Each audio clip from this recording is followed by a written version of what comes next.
Determinants matrix की ही आगे की कहानी है। अब हम डिटर्मिनेंट को सॉल्व करना सीखेंगे, तो डिटर्मिनेंट को सॉल्व करना इस क्यूब को सॉल्व करने जैसा ही है। यानी पढ़ते पढ़ते अगर डाउट आ गया कि अरे आइंस्टीन के ऊपर एप्पल गिरा था कि बनाना गिरा था, जैसे कि ये आपका मैट्रिक्स है। हमने मैट्रिक्स पढ़े, कई टाइप के मैट्रिक्स हम लोगों ने पढ़े थे, लेकिन हम यहाँ पर बात करने वाले हैं स्पेशल टाइप के स्क्वायर मैट्रिक्स की। ओके, हमारा आ जाएगा आंसर। तो आई होप ये आपको क्लियर होगा। Hello students, welcome to Arivihan, your favourite personalised and interactive learning platform. मैं शुरू करने वाली हूँ क्लास 12 का नया चैप्टर, जिसका नाम है डिटर्मिनेंट्स। तो डिटर्मिनेंट्स होता क्या है? आई एम अज्यूमिंग आप लोगों ने मैट्रिक्स पढ़ा हुआ है और आपको मैट्रिक्स की सारी चीजें बहुत अच्छे से याद होंगी। तो डिटर्मिनेंट्स मैट्रिक्स की ही आगे की कहानी है। कैसे? ये इमेज आपको दिख रही है, ये आप है, क्योंकि आप सॉल्व करने वाले हैं डिटर्मिनेंट्स, राइट? अगर मैट्रिक्स एक ताला है तो डिटर्मिनेंट्स उसकी चाबी है। कैसे? एक स्क्वायर मैट्रिक्स होता है, वैसे ही हर एक स्क्वायर मैट्रिक्स के लिए एक डिटर्मिनेंट बनाया जाता है और उस डिटर्मिनेंट को सॉल्व करके उसमें से एक नंबर निकाला जाता है। तो वो एक नंबर हमेशा यूनिक होता है। जैसे कि हर ताले की एक चाबी होती है, एक यूनिक चाबी होती है, वैसे ही हर मैट्रिक्स के लिए एक यूनिक डिटर्मिनेंट की वैल्यू होती है जो कभी भी रिपीट नहीं होती। तो अगर मैट्रिक्स ताला है तो डिटर्मिनेंट उसकी चाबी है और हमें उस चाबी का कोड निकालना है, यानी हमें डिटर्मिनेंट को सॉल्व करना सीखना है। तो चलिए समझते हैं।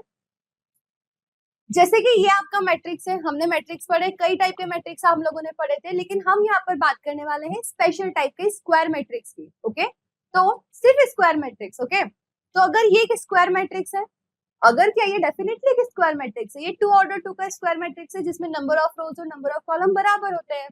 तो ये एक स्क्वायर मैट्रिक्स है जो कि स्क्वायर ब्रैकेट के अंदर हमें दिखाई दे रहा है, और ये है डिटर्मिनेंट।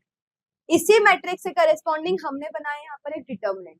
तो डिटर्मिनेंट को किस तरीके से लिखेंगे? डिटर्मिनेंट का डीटी ले लिया, लिख दो आगे ए, इस मैट्रिक्स का डिटर्मिनेंट है, या फिर दो खड़े डंडे लगा दो, स्क्वायर ब्रैकेट हटा दिया, दो खड़े डंडों के बीच में उन सारे एलिमेंट्स को हमने लिख दिया, तो वो कहलाएगा इसका डिटर्मिनेंट। और ये सॉल्व हो सकता है। मैट्रिक्स को आप सॉल्व करके कोई एक नंबर नहीं निकाल सकते क्योंकि ये ताला है। डिटर्मिनेंट को सॉल्व करके आप एक नंबर निकाल सकते हो। तो ये डिटर्मिनेंट है, ये सॉल्व भी होगा और इससे आपको एक नंबर भी मिलेगा जो हर बार उस पर्टिकुलर मैट्रिक्स के लिए सेम होगा, राइट? आगे देखते हैं।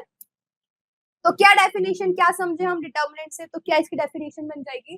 To every square matrix A there exist a number, real और कॉम्प्लेक्स। वो नंबर रियल भी हो सकता है, कॉम्प्लेक्स भी हो सकता है, alright? Is called the determinant of a square matrix ए।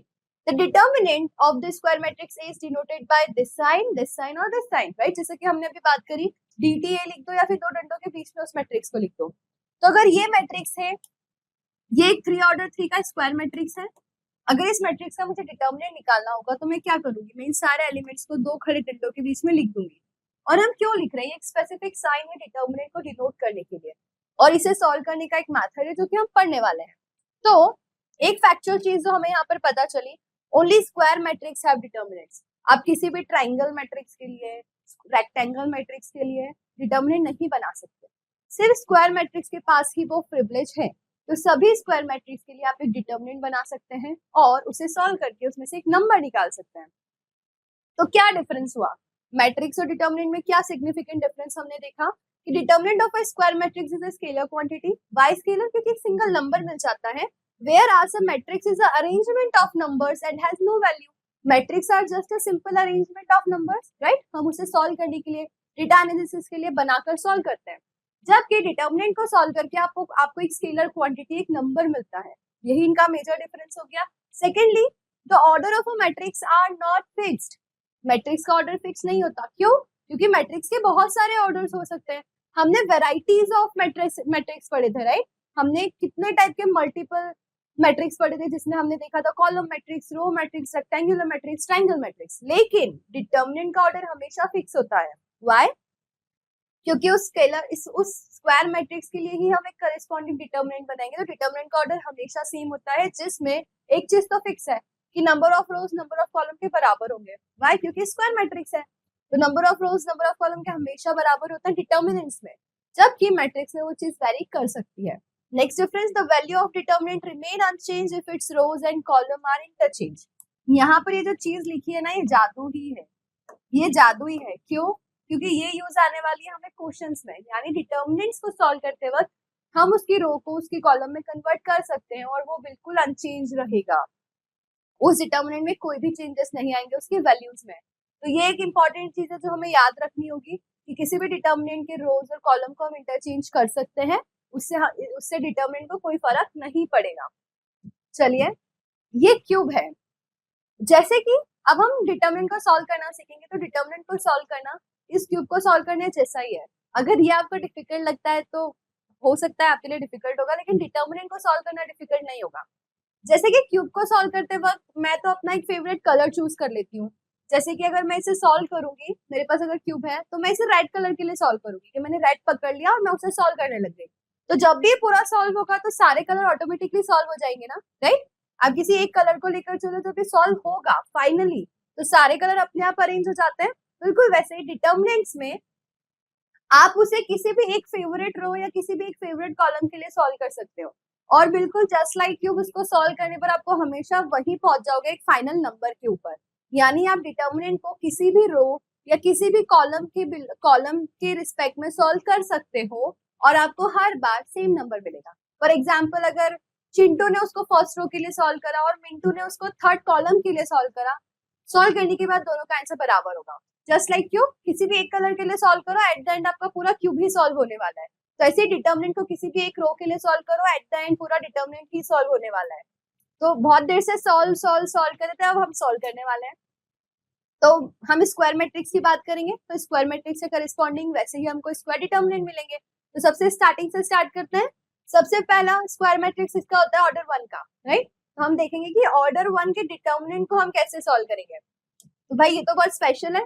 जैसे कि हमने देखा था कि ये एक सिंगल मैट्रिक्स है क्योंकि सिर्फ एक ही एलिमेंट है, स्पेशल, इंट्रोवर्ट, बिल्कुल अलग रहने वाला।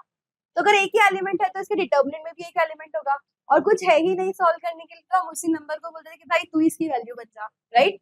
तो अगर मेरे पास कोई मैट्रिक्स है 3 मेरा मैट्रिक्स की वैल्यू है, तो मैं इसका डिटर्मिनेंट निकालूंगी और कुछ है ही नहीं तो मैंने बोला भाई तू ही राजा बन जा, तू ही बन जा इसकी वैल्यू। तो 3 ही हो जाएगी इस डिटर्मिनेंट का आंसर, क्योंकि इसके आगे पीछे कुछ भी नहीं है। तो ऑर्डर 1 तो बहुत सॉर्टेड है, जो मैट्रिक्स में एक एलिमेंट है वही उसका डिटर्मिनेंट हो जाएगा, कुछ करने की जरूरत हमें नहीं है। अब जो मैथ स्टार्ट होगा वो होगा हमारे ऑर्डर 2 से। तो अगर ये है हमारा ऑर्डर 2 का मैट्रिक्स, ओके, जिसमें 4 एलिमेंट होते हैं, राइट। और इन चारों एलिमेंट की पोजीशन वैल्यू क्या होती है, A11, A12, A21 and A22, यानी first row first column, first row second column, second row first column and second row second column. ये चीज हम मैट्रिक्स में ऑलरेडी पढ़ चुके हैं। और अगर याद नहीं आ रही तो घबराने की कोई बात नहीं है, अरिविहान के पास इसका भी सोल्यूशन है। इस पूरे स्क्रीन पर आपको नीचे एक बटन दिखाई दे रहा होगा जिसे कहते हैं आस्क बटन। हाँ, उस आस्क का मतलब क्या है, पूछो। आप उस बटन पर क्लिक करके किसी भी वक्त कोई से भी सब्जेक्ट का क्वेश्चन वहां पर पूछ सकते हैं और उसी वक्त आपको उसका आंसर मिल जाएगा। यानी पढ़ते पढ़ते अगर डाउट आ गया कि अरे आइंस्टीन के ऊपर एप्पल गिरा था कि बनाना गिरा था, तो किससे पूछेंगे, मम्मी से पूछोगे तो मम्मी तो मारेगी। आस्क बटन पे क्लिक करो और उसी वक्त पूछो और आपको बिल्कुल एक्यूरेट उसका वहां पर आंसर मिल जाएगा। तो ये है फीचर अरिविहान की तरफ से आस्क बटन का, सिर्फ आप लोगों के लिए। तो इसका यूज करिए और अपने ज्यादा से ज्यादा डाउट को सॉल्व करिए। तो अगर मैट्रिक्स क्लिक नहीं हो रहा है तो आप पूछ सकते हो वहां पर। चलिए हम आगे बढ़ते हैं डिटर्मिनेंट की तरफ। तो ये अगर मेरा मैट्रिक्स है 2 ऑर्डर 2 का, तो इसके करेस्पॉन्डिंग डिटर्मिनेंट ऐसा दिखाई देगा। हम इसे सॉल्व कैसे करेंगे, जैसा कि मैंने आपसे कहा कि आप इसे किसी भी एक रो या किसी भी एक कॉलम के लिए सॉल्व करोगे और आंसर आ जाएगा। तो अगर मैंने इसे फर्स्ट रो के लिए सॉल्व करा, राइट, मैं इसे इन दोनों में से किसी भी रो के लिए सॉल्व कर सकती हूँ या फिर किसी भी कॉलम के लिए। मैंने फर्स्ट रो चूज करी, तो कैसे सॉल्व होगा, सबसे पहले हमें साइन कन्वेंशन निकालना होता है। तो सबसे पहले तो ये चीज फिक्स है, -1 की पावर। अब ये कौन सी पोजीशन है, 1 1, तो यहाँ पर 1 + 1 लिख दो। ये करा, ये क्या डिसाइड करेगा, साइन, कि क्या साइन होने वाला है। अब कौन से एलिमेंट के लिए कर रहे हो, A1 के लिए, तो सबसे पहले A11, राइट। अब नेक्स्ट क्या करना होता है, A11 के साइड में और A11 के ऊपर नीचे जो भी है उनको मत देखो, हमारे आसपास की चीजों को मत देखो। तो A11 के नीचे ये था, नहीं देखना है। A11 के पास में ये था, इसे भी नहीं देखना है। देखना किसको है, फिर बचा कौन, बचा इसकी साइड में, ऐसे बिल्कुल ऐसे आड़े में जो बच रहा है ना, तो हमें टेढ़ी उंगली से घी निकालना है, टेढ़ी उंगली से इसका आंसर निकलेगा। तो हमने टेढ़ा जैसे गए तो हमें यहाँ पर एक एलिमेंट दिखाई दिया। अब यहाँ पर एक एलिमेंट दिखे, 4 एलिमेंट दिखे या फिर नो एलिमेंट दिखे, उस पूरे एलिमेंट्स को आप डिटर्मिनेंट में ले लो। अब टू ऑर्डर के डिटर्मिनेंट को सॉल्व करोगे तो आपको 1 ऑर्डर का डिटर्मिनेंट सॉल्व करना ही पड़ेगा। तो यहाँ पर आ गया एक 1 ऑर्डर का डिटर्मिनेंट, तो ये आ गया आपके पास डिटर्मिनेंट के अंदर A22। अब ये तो सिंगल एलिमेंट है तो इसका आंसर क्या हो जाएगा A22। तो यहाँ पर आपने मल्टीप्लाई कर दिया A22 का, सिंपल। नेक्स्ट पे आ जाते हैं प्लस। अब आपकी रो में सेकेंड एलिमेंट क्या था, सेकेंड एलिमेंट था मेरे पास 812, तो वापस से लिख लेते हैं -1 की पावर I प्लस जे। इसका क्या साइन हो जाएगा 2 + 1 3 यानी नेगेटिव, तो ये आ जाएगा यहाँ पे -1। फिर कौन सा एलिमेंट के लिए कर रहे हैं, A12 के लिए, तो A12 सेम करना है कि इसके नीचे और इसके साइड के लोगों को इग्नोर कर दो। जो बच गया, एक ही चीज बच गई, उसको हमने लिख लिया डिटर्मिनेंट में, और इसको सॉल्व करेंगे तो क्या आ जाएगा A21, राइट। ये तो हमारा बेसिक फॉर्मूला है जिसकी हेल्प से हमें सॉल्व करना है। अब इसी को क्विकली सॉल्व कैसे कर सकते हैं, जो चीज यहाँ पर लिखी है सेम उसको फॉलो करके यहीं से चेक कर सकते हो। 1 + 1 2 इवन है, तो -1 की पावर इवन यानी पॉजिटिव साइन, तो ये हो गया A11। अब जैसे मैंने बोला टेढ़ी उंगली से घी निकालना है, इसका मल्टीप्लाई कर दिया A22 में, राइट। अब नेक्स्ट एलिमेंट है A12। A12 ऑड साउंड कर रहा है मुझे, तो 2 + 1 3, 3 इज ऑड नंबर, तो माइनस आ जाएगा, तो मैंने लिख दिया माइनस का A12। अब इसे भी टेढ़ी उंगली से निकालना है, तो इधर लिख दिया, किसका मल्टीप्लाई कर दिया A21 का। ये हमारा फॉर्मूला था और ये मेरा डायरेक्ट आंसर था। अब यहाँ पे एलिमेंट्स की जो वैल्यू होंगी आप इसी तरीके से इसे सॉल्व कर सकते हैं। तो ये नहीं भूलना है, लेकिन करना इससे है, ओके। कैसे करा हमने, ये -1 की पावर ही हमने कंसीडर करी, हमने बिल्कुल इन्हीं वैल्यूज को यहाँ पर रखा, और ये डायरेक्ट मेथड होती है इजीली सॉल्व करने की।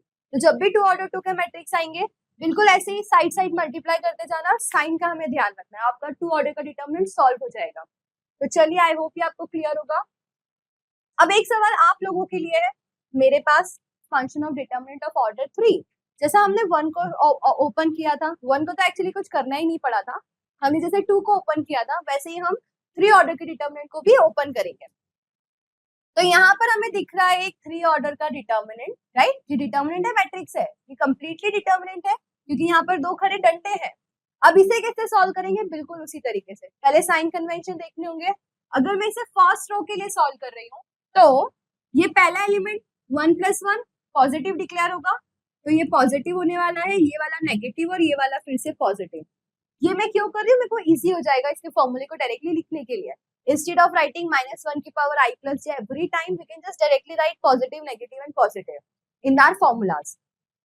Now, A11 के लिए अगर मैं सॉल्व कर रही थी तो मैंने क्या करा था, मैंने A11 के साइड के और ऊपर नीचे के एलिमेंट को इग्नोर कर दिया था। बिल्कुल यहाँ पर भी हम यही करेंगे, हमें देखना ही नहीं है इनकी तरफ, मैंने देखा ही नहीं। अब जो भी बच रहे थे, एक एलिमेंट, 4 एलिमेंट, 9 एलिमेंट, उन्हें डिटर्मिनेंट के फॉर्म में लिखना था। तो देखा आपने, जैसे ही हमने 3 ऑर्डर के डिटर्मिनेंट को सॉल्व करा, 2 ऑर्डर के डिटर्मिनेंट ऑलरेडी हमारे पास आ गया सॉल्व करने के लिए, राइट।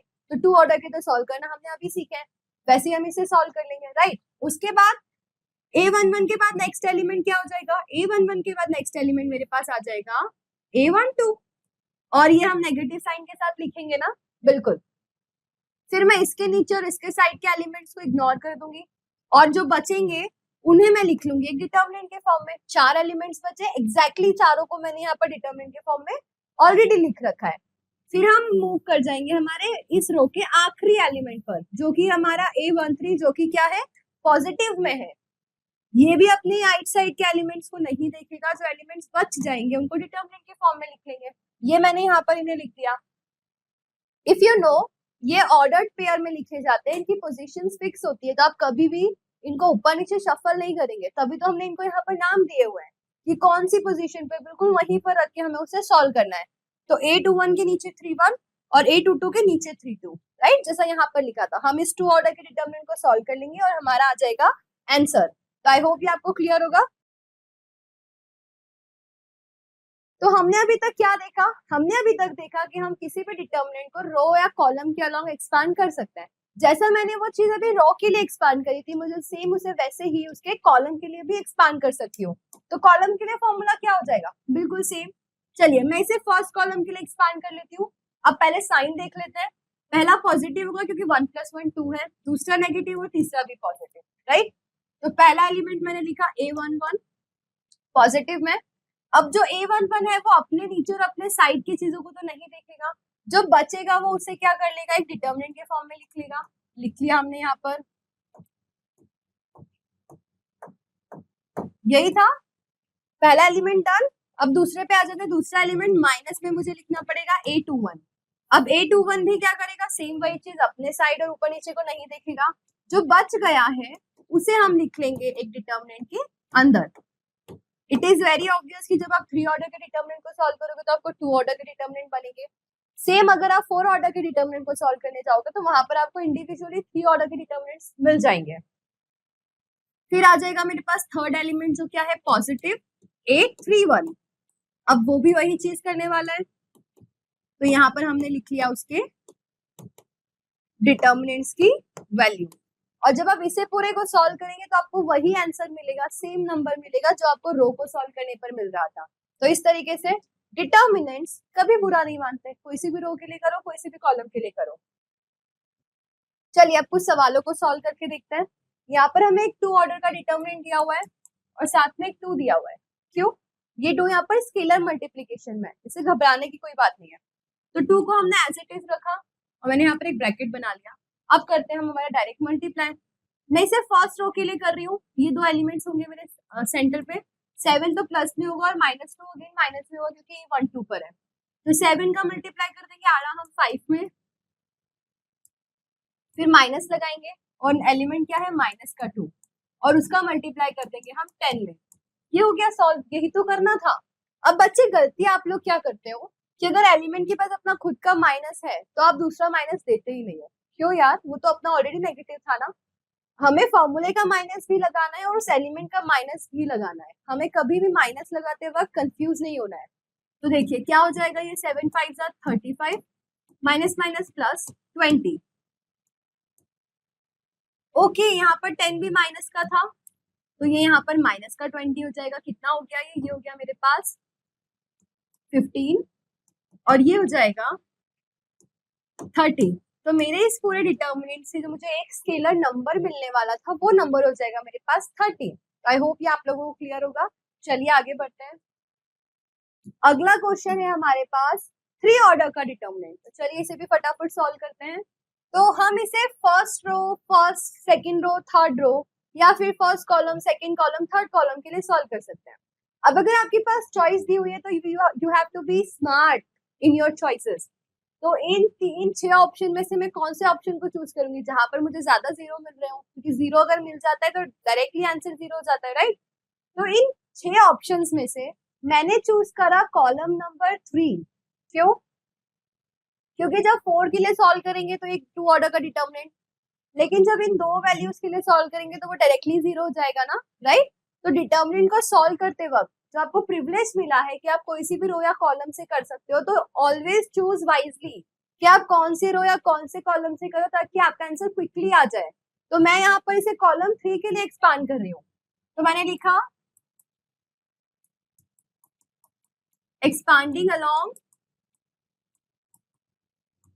C3, कॉलम 3 है वो। तो कॉलम 3 का पहला एलिमेंट कौन सी पोजीशन पे, ये ए फर्स्ट रो थर्ड कॉलम यानी 1 3। तो ये पॉजिटिव हो जाएगा, ये नेगेटिव हो जाएगा और ये पॉजिटिव हो जाएगा, राइट। तो सबसे पहला एलिमेंट है 4। अब 4 पॉजिटिव है और 4 के अलोंग क्या मैट्रिक्स बनेगा, ये वाला मैट्रिक्स। तो मैं इसे लिख लेती हूँ -1 3 4 और 1। सेकेंड एलिमेंट नेगेटिव में आएगा 0। अब 0 है तो आगे कुछ करना ही नहीं पड़ेगा। और थर्ड एलिमेंट आएगा 0। अब इसके लिए भी कुछ नहीं करना है, मुझे सिर्फ इस डिटर्मिनेंट को सॉल्व करना है। तो क्या हो जाएगा 4, इसे खोलूंगी तो हो जाएगा -1 मल्टीप्लाई टू 1 -3 मल्टीप्लाई टू 4। कितना हो गया ये 4, ये हो गया -1 -12 यानी ये हो गया मेरे पास 4 और माइनस का 13।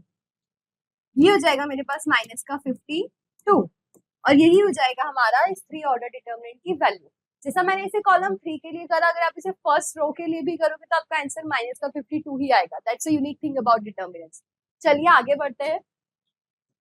यहाँ पर हमें दिए हुए हैं 2 डिटर्मिनेंट्स और वो दोनों डिटर्मिनेंट्स आपस में इक्वल है। इक्वल है मतलब दोनों डिटर्मिनेंट्स को आप सॉल्व करोगे तो उनकी वैल्यूज इक्वल होनी चाहिए। तो हमें ऑब्वियसली यहाँ पर x की वैल्यू फाइंड करना है, तो चलिए सॉल्व करते हैं। क्या हो जाएगा, ये 2x का मल्टीप्लाई मैंने करा x में, फिर माइनस लगेगा और फिर 5 का मल्टीप्लाई हो जाएगा 8 में, कर दिया। ये किसके इक्वल है, 6 का मल्टीप्लाई 3 में, माइनस -2 का मल्टीप्लाई 7 में, तो ये -2 का मल्टीप्लाई मैंने कर दिया 7 में। यही कर रहे हैं हम इतनी देर से।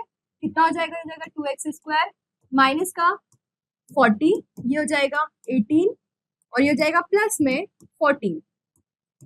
तो 2x² माइनस 40 इक्वल्स टू 32, यानी 2x² इक्वल्स टू 32 प्लस 40। हमने इक्वेशन को सॉल्व करा सिर्फ। 2x² इक्वल्स टू 72, x² कितना हो जाएगा, 72 का हाफ यानी 36, और यहाँ से मुझे पता चला कि मेरे पास x की वैल्यू आने वाली है +-6, क्योंकि 36 is the square of 6, right. तो x इक्वल्स टू +-6 हो जाएगा आपका करेक्ट आंसर। तो आई होप ये क्वेश्चन क्लियर होगा और इसी स्पीड और इसी क्विकनेस के साथ आपको डिटरमिनेंट्स को सॉल्व करना होगा। चलिए आगे बढ़ते हैं और इसी के साथ हमारा ये इंट्रोडक्शन पार्ट यहीं पे खत्म होता है। आई होप डिटरमिनेंट्स की बेसिक इंट्रोडक्शन आप लोगों को क्लियर होगा और इसी के आगे की प्रॉपर्टीज और एप्लीकेशंस के लिए बने रहिए अरिविहान के साथ। आगे के चैप्टर्स में हम डिटरमिनेंट्स की बहुत अच्छी अच्छी प्रॉपर्टीज और क्वेश्चंस को सॉल्व करना सीखेंगे। I hope you like this video. Thank you for watching. और भाई कैसा लगा मैम का लेक्चर? मजा आ गया यार भैया, लेकिन एक डाउट तो रह ही गया। अरे तो मैम के लेक्चर यूट्यूब पे क्यों देख रहे हो? अरिविहान ऐप पर देखो ना, वहाँ पर आस्क डाउट का बटन है, उस पर टाइप करके, बोल करके या फिर फोटो क्लिक करके जैसे चाहो अपने डाउट पूछो और पाओ इंस्टेंट सॉल्यूशन। अच्छा ऐसा? हाँ, और आप लोग भी अरिविहान ऐप इंस्टॉल करिए, लेक्चर देखते हुए अपने डाउट्स को पूछिए और पाएं इंस्टेंट सॉल्यूशन 24/7। तो अभी इंस्टॉल करिए।